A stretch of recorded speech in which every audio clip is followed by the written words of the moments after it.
Welcome to MedCrane. In today's tutorial, we shall be looking at leadership styles.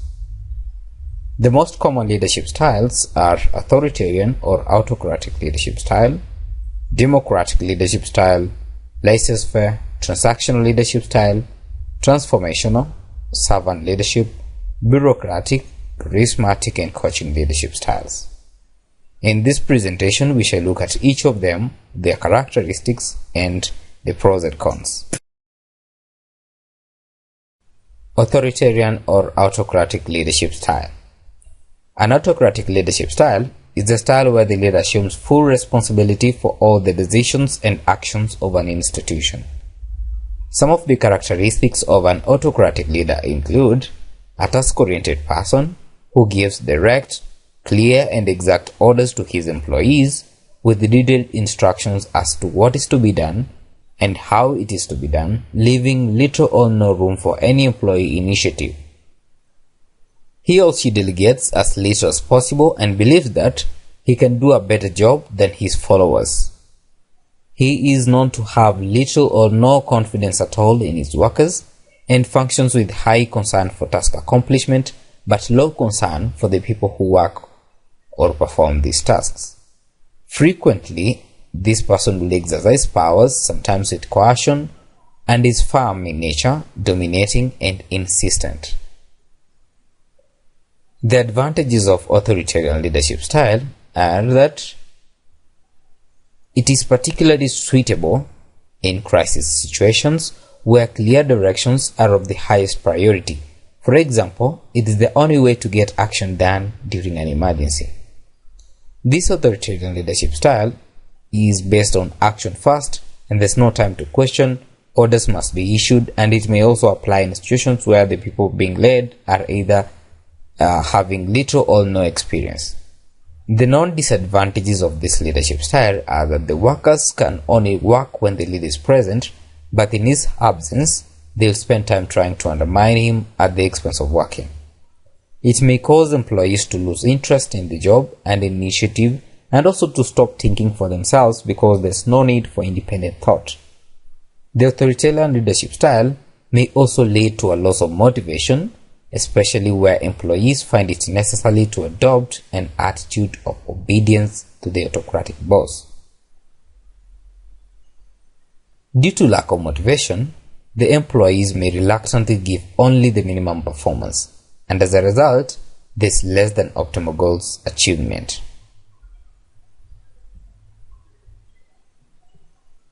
Democratic leadership style, or participative or consultative.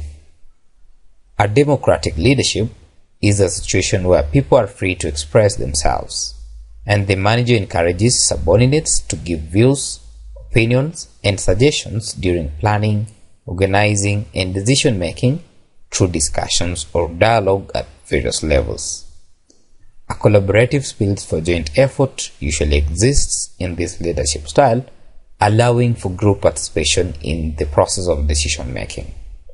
The leader assumes that employees are eager to perform their jobs and they are capable of doing so by themselves. The group is seen as having a responsibility for goal determination and achievement, and therefore a democratic leadership style encourages enthusiasm, high morale, and increased satisfaction. The advantages of a democratic leadership is that it will lead to cooperation spirit in work performance. It enables collective ownership of decisions, successes, and failures, and research has shown that this style of leadership leads to high productivity at work and is the most desirable form in a wide variety of work situations. Some of the disadvantages are that these discussions can cause delays, time wasting because of disagreements and postponements, and also requires much expertise. The third leadership style is laissez-faire or free rein or permissive leadership style. A laissez-faire leadership style is where the leader gets people to do what they want. This is where there is no guidance by the leader, and the workers work as they wish with or without achieving the objectives.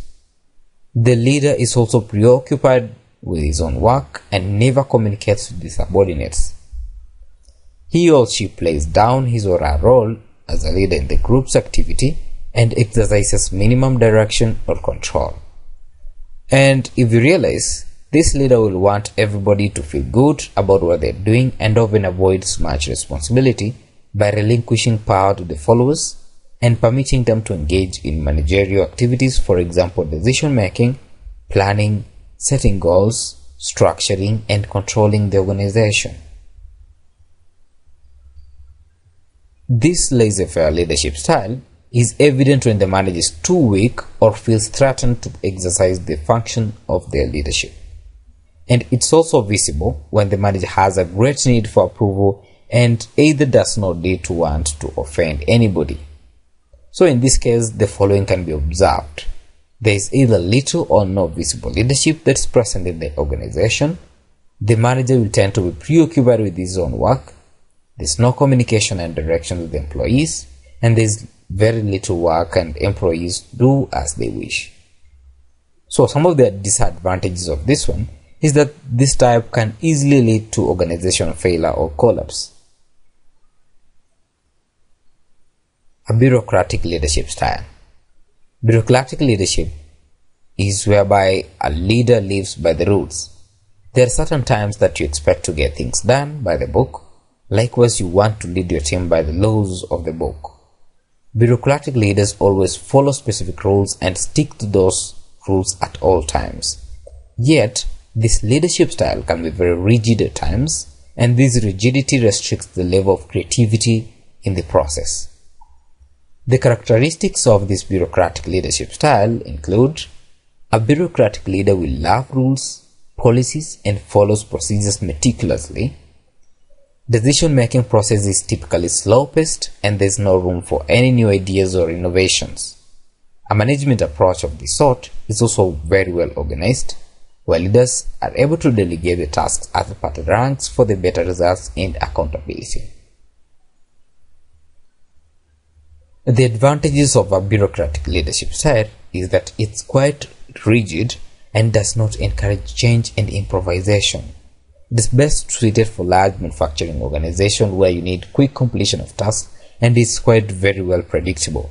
But on the downside, there's no room for creativity, it lacks competition, it's difficult to adapt to change, you must follow and go by the rules, and it has slow personal growth and development. The next leadership style is transformational leadership style. A transformational leadership style believes in the concept of transforming anything into something better. Transformational leaders provide the team members opportunities to explore different ideas and different approaches. You make your team feel that you care about them by putting them first, and you express care and concern for your team members and their problems. This type of leadership style fosters bonding, belonging, and loyalty towards the institution. Some of the key characteristics of transformational leadership style is that it works best when you need fresh ideas or new perspectives. There is also a particular appetite for risk in this leadership style because the leaders are always for the lookout for better ways, and it means that going out of one's comfort zone. And this style encourages both the professional and the personal growth of the employee. Advantages of a transformational leadership style is that it gives a lot of freedom to the team members, encouraging creativity, breaks monotony, encourages learning and development, and it also encourages change. But on the downside, it has too much focus on the bigger picture, and it needs regular feedback. With too much freedom can also be risky and not always detail-oriented, and eventually it can result in an employee burnout. The next leadership style is a transactional leadership style. A transactional leadership is a give and take scenario where you reward or penalize your employees according to the organization standards. Everyone in the organization knows what to do, why to do it, and to what extent or to what standard. Evaluation of employee performance happens with a predefined criteria and goals. This style can be very effective if the employees are also motivated by the perks and benefits, and it works best when the tasks are repetitive and goal-oriented.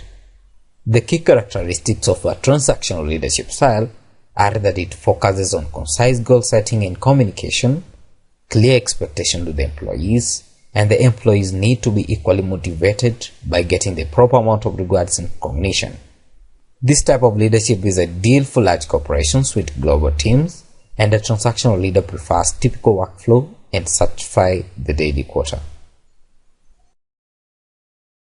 Some of the advantages of a transactional leadership is that it is favorable in crisis management, it is achievable in short-term goals, has a clear structure and systematic, and it is easier to understand with a sense of fairness. But on the downside, motivation is only through rewards and lacks focus and rebuilding relationships. It discourages innovation and creativity and lacks long-term goals. There is no clear scope for further development in this type of leadership. We also have a servant leadership style. A servant leader operates on the idea of service first and leading later. This style of leadership runs on the model that you manage other people the way you like to manage. You ensure that everyone knows their job. You ensure that they all have the tools and supplies they need before they begin the work. And if they do not have it, you offer them everything they need to succeed. And this style is a favorite among the workers.